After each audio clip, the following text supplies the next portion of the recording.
ఒక్కటి గుర్తుపెట్టుకోండి పాయల్ శంకర్ గారు, చామల కిరణ్ అన్న మాలాంటి యూత్ లీడర్లందరికీ కూడా ఒక స్ఫూర్తి, ఒక ఇన్స్పిరేషన్. భువనగిరి ఎంపీగా గెలవడానికి ఆయన గత 20 సంవత్సరాల నుంచి దాదాపుగా ఎలాంటి కాంగ్రెస్ పార్టీకి ఎలాంటి సేవలు అందించిండ్రో ఏ చిన్న యూత్ కాంగ్రెస్, ఎన్ఎస్యుఐ, కాంగ్రెస్ పార్టీ అభిమానుల్ని నాయకుల్ని అడిగితే చెప్తారు. నోరు అదుపులో పెట్టుకోండి పాయల్ శంకర్ గారు. 2 దశాబ్దాలుగా కాంగ్రెస్ పార్టీలో వేలాది మంది నాయకులని, కార్యకర్తలని తయారు చేసినటువంటి ఒక మంచి అద్భుతమైనటువంటి నాయకుణ్ణి, గౌరవ ఎంపీని పట్టుకొని నోటికొచ్చినట్టు మాట్లాడడం, మీలాగా కబ్జాలు బెదిరింపులతో ఎదిగొచ్చినటువంటి నాయకుడు మా చామల కిరణ్ అన్న కాదు. నికార్సైనటువంటి కాంగ్రెస్ బిడ్డ, పేదల సేవ కోసం తన వ్యాపారాలన్నింటినీ వదిలిపెట్టుకొని వచ్చినటువంటి నాయకుడు. మాలాంటి యూత్ అందరికి కూడా ఆయన ఒక ఇన్స్పిరేషన్. మా 4 సార్లు పోటీ చేసి మీరు చావు తప్పి కన్ను లొట్టబోయినట్టుగా మొన్న గెలిచిండ్రు. మీ గెలుపు అసలు గెలిపే కాదని ఆదిలాబాద్ ప్రజలు అంటున్నారు. నీలాగా కబ్జాలు సెటిల్మెంట్లతోని కాదు, ప్రజల ప్రేమ పొంది యువతలో ఒక స్ఫూర్తి నింపి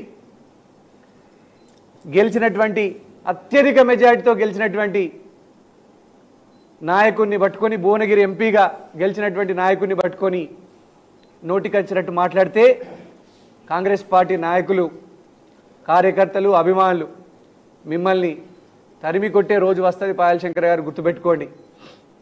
మీ చరిత్ర అందరికి గుర్తే. పాయల్ శంకర్ అనేటువంటి వ్యక్తి ఎన్ని భూములు కబ్జా చేసి, ఎన్ని భూముల దందాలు చేసి, ల్యాండ్ సెటిల్మెంట్లు, అక్రమ లావాదేవీలు, వసూళ్ళు, మీ జీవితం అంతా ఒక మోసాల మయం. ఆనాడు గౌరీశంకర్ గారిని మోసం చేసినప్పటి నుంచి మీ చరిత్ర అంతా కూడా ఆదిలాబాద్ ప్రజలకి తెరిచిన పుస్తకం, కొట్టిన పిండే. మీలాంటి స్థాయి నాయకునితో సర్టిఫికేట్ ఇచ్చుకోవాల్సినటువంటి అవసరం మా చామల కిరణ్ అన్నకు లేదు. నేను వ్యక్తిగతంగా చామల కిరణ్ అన్న కాంగ్రెస్ పార్టీలోకి నన్ను ఆహ్వానించి మా లోపల స్ఫూర్తి నింపి స్ఫూర్తిని రగిలించి ఒక ఇన్స్పిరేషన్ని క్రియేట్ చేసినటువంటి ఒక గొప్ప అద్భుతమైనటువంటి నాయకుడిని పట్టుకొని నోటికొచ్చినట్టు మాట్లాడితే పాయల్ శంకర్ గారు ఖబర్దార్, మీకు పుట్టగతులు ఉండవని హెచ్చరిస్తా ఉన్నాం. ఆయన పాయల్ శంకర్ గారు మీ పార్టీని అడిగినటువంటి ప్రశ్నలకు సమాధానం ఇచ్చేటువంటి ప్రయత్నం చేయండి. ఆ దమ్ము లేకపోతే నోరు మూసుకొని ఉండండి. ఇప్పుడు ఏదో శుద్ధపూస లాంటి మాటలు మాట్లాడుతున్నారు మీరు. కాంగ్రెస్ పార్టీ ఈరోజు ప్రభుత్వాన్ని మీరు పడగొడతామని బీజేపీ, బీఆర్ఎస్ వాళ్ళు కలిసి కుట్ర చేస్తుంటే ప్రభుత్వాన్ని కాపాడుకోవడానికి రేవంత్ రెడ్డి గారి నాయకత్వంలో ప్రజాపాలనకి మద్దతుగా అనేక మంది ఎమ్మెల్యేలు వస్తుంటే తట్టుకోలేని మీరు పిచ్చి ప్రేలాపనలు చేస్తూ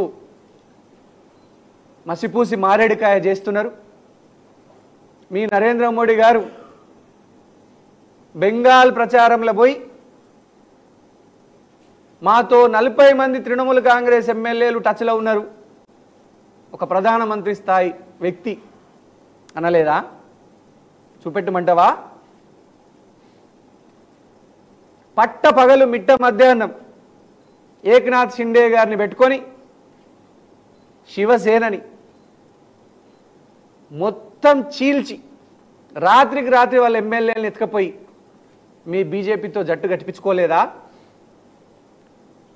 శరద్ పవార్ గారి ఎన్సీపీని చీల్చి మీరు మీ బీజేపీలో భాగస్వామ్యం చేసుకోలేదా? మీలాంటి వాళ్ళతో పాఠాలు చెప్పించుకునేటువంటి అవసరం ఇండియన్ నేషనల్ కాంగ్రెస్ పార్టీ లాంటి ఒక మహాసముద్రానికి లేదు.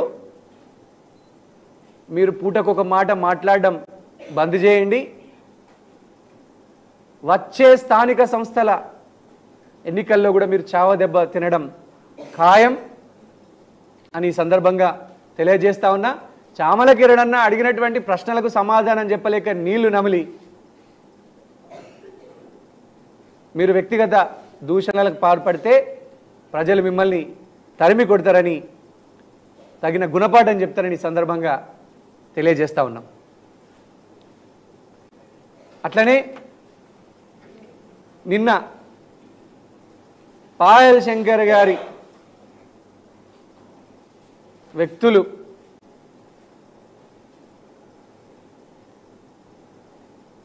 ఒక ప్రైవేటు ముఠాలాగా, ఒక ప్రైవేటు సైన్యంలాగా ఏర్పడి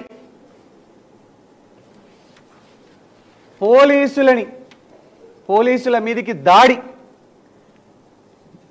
డిఎస్పీ మీదికి దాడి, సిఐల మీద దాడి, సిఐ సత్యనారాయణ గారి పాయల్ శంకర్ గారు మీ కొడుకు మీ అబ్బాయి నాయకత్వంలో నిన్న ఒక ప్రైవేటు ముఠా వేసుకొని వచ్చి పోలీసుల మీద దాడి చేస్తే వ్యాను అద్దాలు పగలగొట్టి డ్రైవర్ని చితకబాది, పోలీసు విధులు నిర్వహిస్తున్నటువంటి డ్రైవర్ని చితకబాది ఆయన దగ్గర నుంచి తాళాలు లాక్కొని సిఐ సత్యనారాయణ గారి వేలుని ఇరగొట్టి, ఇదేనా మీరు పోలీసుల పైన దౌర్జన్యకాండ చేయడం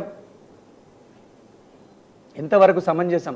ఆదిలాబాద్ ప్రజలందరూ మిమ్మల్ని మీరు చేసేటువంటి నీచమైన రాజకీయాల్ని, భ్రష్టు పట్టించినటువంటి రాజకీయాలపైన ప్రజలందరూ కూడా తీవ్రమైనటువంటి ఆగ్రహంతో ఉన్నారు.